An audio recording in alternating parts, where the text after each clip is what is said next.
What's good, guys? LM7 here, coming back with another review for the first time in a long time. And in proper fashion, this is the second take of this review because I filmed it wrong on the other one. So excuse me while I pour myself a quick drink because I've already done this once. So let's see if I can remember half of the things I said the first time. Okay. So, today, for our first review back, we're actually looking at a custom set. I'm sure you can look at the box and then look at what's built in front of you, and they're not quite the same thing. And obviously, if you look at the title, you can see what it is, and probably the thumbnail and all that fun stuff. So, today we technically are looking at the Ultimate Collector's X-Wing Starfighter that came out 2 years ago.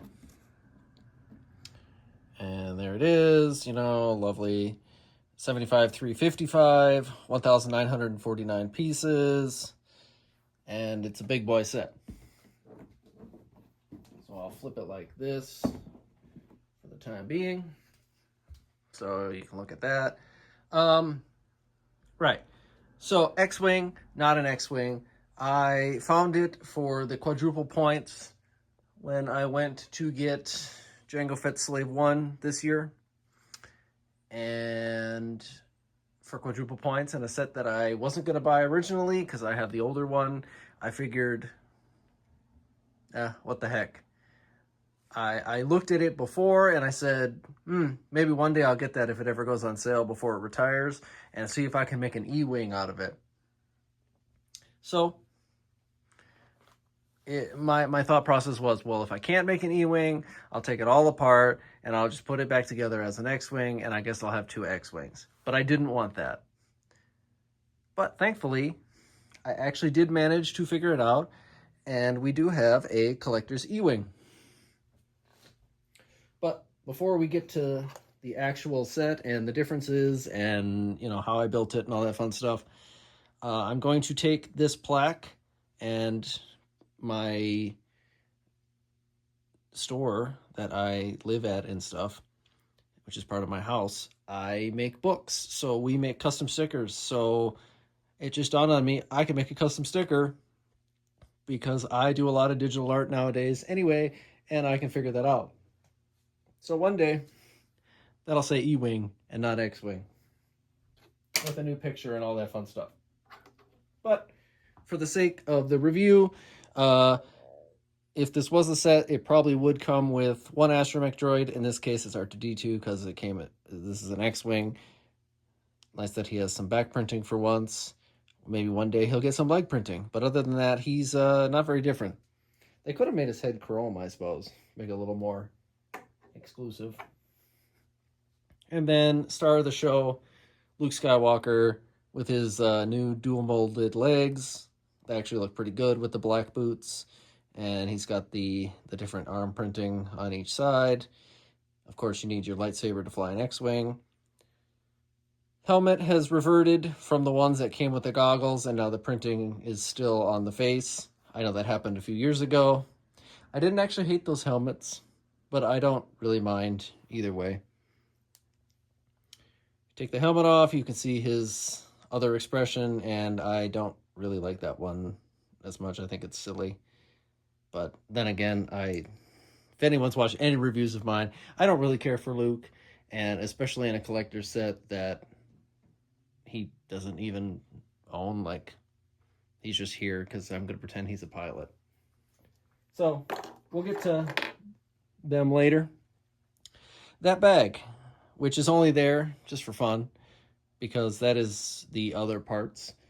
So, obviously, as a custom set, I gave myself the challenge of only building it with the parts included in the X-Wing, because I figured, that's fairly easy, right? The body shape is pretty similar. The canopy is the right piece. The wings, when the X-Wing is open, the wings are at the right angle for an E-Wing. So I figured, let's give it a shot. And it turns out it was much harder than I expected. Not that I didn't expect it to be hard, but I spent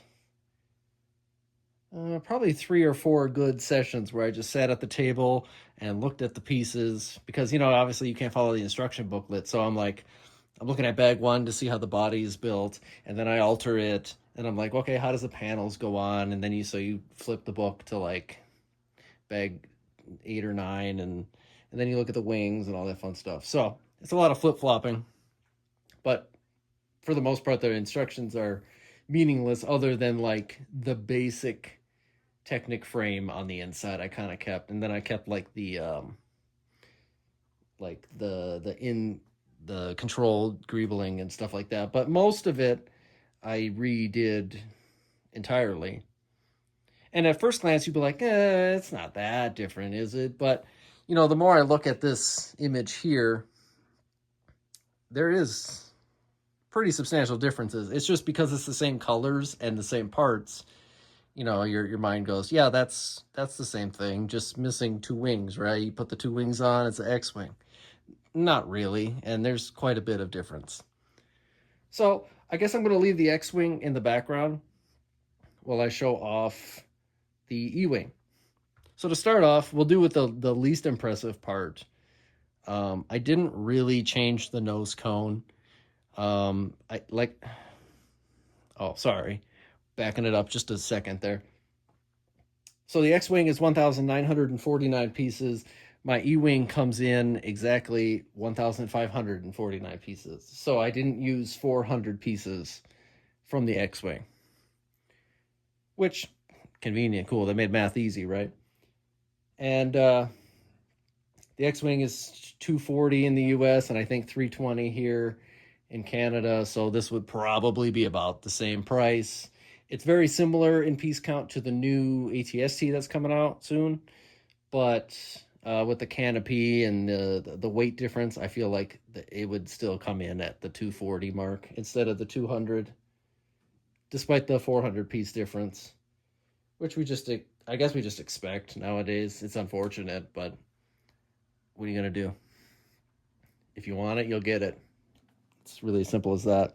All right, anyway, so I didn't really change the nose cone because a lot of the pieces, when the nose cone was built so early when I was designing it, that I didn't know what pieces I was going to need for the paneling, so I didn't use any new wedge plates or anything in there.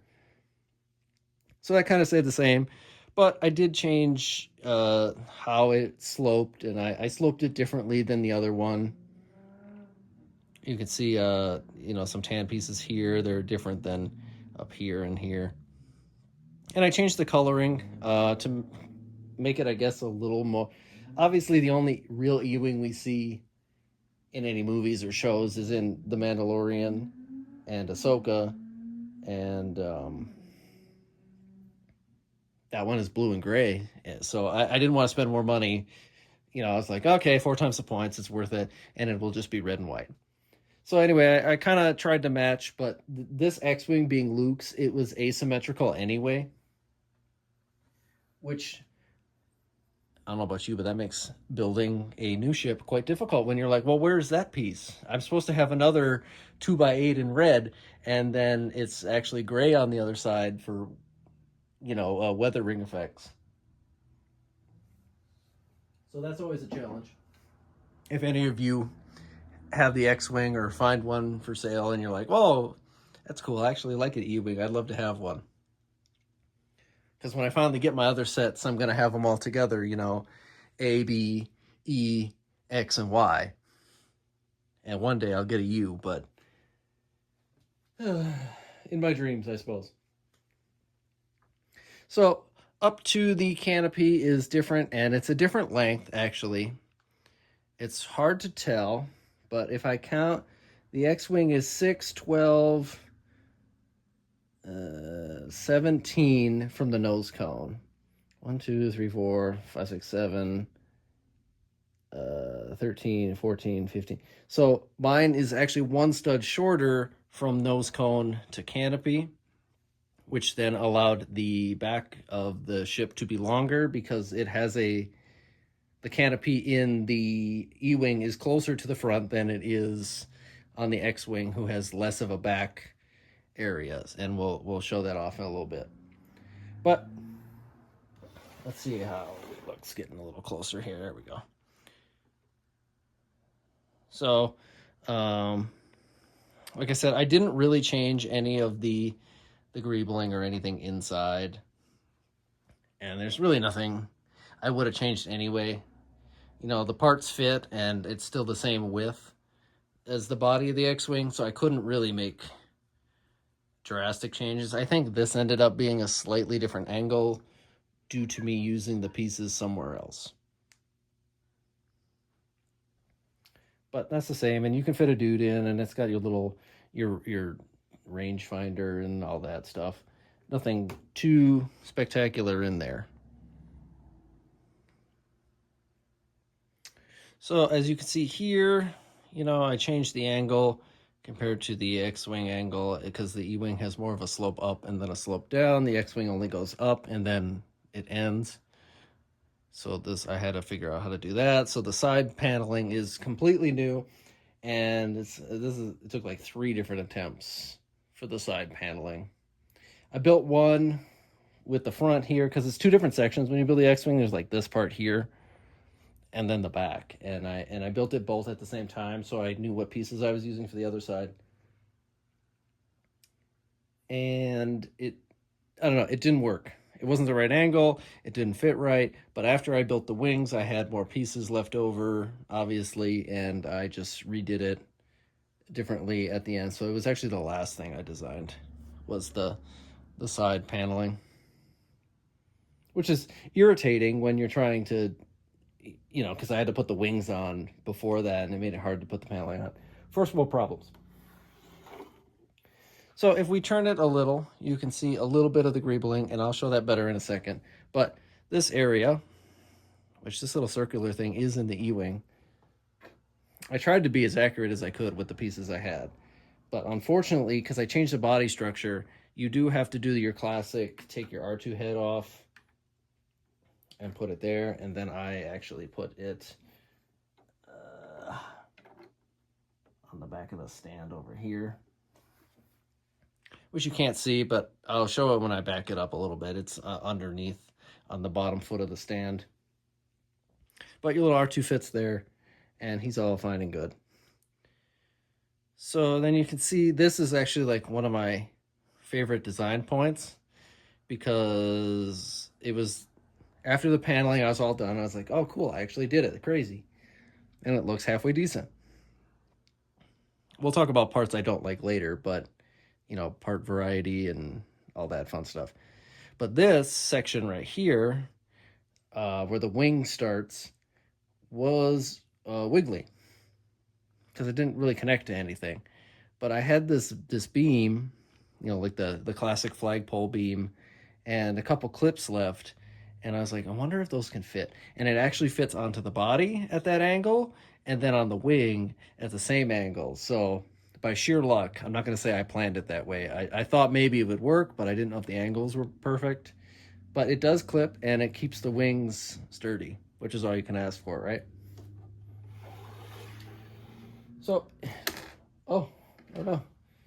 Classic, I broke it. No. Anyway, so I don't love the angle that the stand has to be on. I don't know why. Can they ever just put anything like vertical? You know, I get it, weight and all that, but I don't want my ships at angles because they don't ever build the stands all at the same angle anymore. So displaying sets is harder. But I changed the stand only briefly from the X-Wing one just to hold the weight a little different, so it's at the same angle upwards and all that.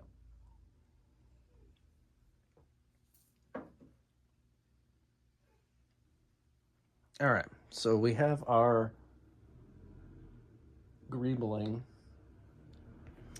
here, which I think turned out pretty nice. I filled the space. It's quite difficult actually to fill it, but not like cover up the parts I needed. So then the panelings here could be sideways. So I did the best I could with the greebling, and I think it turned out pretty nice. And you can see some of the greebling on the wings to make it accurate, and the wings are hefty. They are big. So I kept the same mechanism as the X-Wing. I just removed the rubber band snapping feature so it doesn't snap up and down anymore. It's locked into this downward position by its own weight. And it uses, yeah, like, so it's like its own weight holding it against a Technic beam that keeps it in place, which works, you know, can't complain. But if I lift it up a little bit here, you can see some of the greebling here at the back, which I think looks nice. You can see the stand, and that's where I put the R2 unit. It's not monumentally heavy. I can hold it pretty easily with my weaker hand. So it's probably about the same weight as the X-Wing. A little less weight on the wings because there's only 2 instead of 4, but they are considerably wider, as you can see. They're pretty thick. They're 5 wide at the bottom and probably 8 studs wide at the top. And then you can see the gun detail that I tried best, you know, at certain pieces I only had so many of, so I tried to make it as cool as I could with what I had. The engines, I kept the purple. And then if we flip it around here, I don't know if it's not, he's pretty big. So we can see I had some greebling on the underside, and the wings are greebled on the under because they're built upside down, obviously, and that's how I built the engines to stay. I think I did all right. It's not my favorite. I actually like how the underside of the front of the wing looks, but because I didn't have so many pieces to get the right shapes, kind of looks a little weird, but that's probably my biggest complaint on myself. And you can see a little more of the nose cone and the slight differences if you compare it to the X-Wing in the back. Not any other features other than the cockpit opening, but the X-Wing's only other feature was the wings went up and down, so the E-Wing doesn't actually do that. But I did want to point out that I used some of the wing little Technic ball joints right there as a stabilizer because the stand kept going through the body while I was trying to design it, so I needed a way to disperse the weight a little better. And then I used some of the black pieces for the stand differently to support the stand's weight itself, because I changed it just a little bit. And right under my pinky right there is where your pilot goes. So we'll put him in there. And that's about it. I think it turned out pretty well. Let me know what you think. If I had instructions, I would certainly post them for anyone who's curious, but I don't. I did this, you know, by myself for fun. I wasn't ready to do YouTube. Wasn't even considering it at the time. Maybe I would have, but live and learn, I guess, right? But that'll do it. That is my Ultimate Collector's E-Wing model. I think it turned out pretty well. Like I said, let me know what you guys think. It is self-contained, so if anyone ever does this, gets a bonus X-Wing for sale or finds one at a garage sale or something and you want to try it, it is possible. It's complicated, obviously, because you have no way of doing it, and reference pictures for the E-Wing are a little hard to find at certain angles. But if anyone ever tries, let me know. I can help, you know, with certain parts if this is something you guys want to have too. I doubt it, but you never know. So please leave a like, comment, and subscribe and all the fun YouTube stuff, you know, to help me get back in the swing of things and the new way the algorithm and all the fun technical side works. But either way, thanks for watching. I appreciate you. See you guys next time.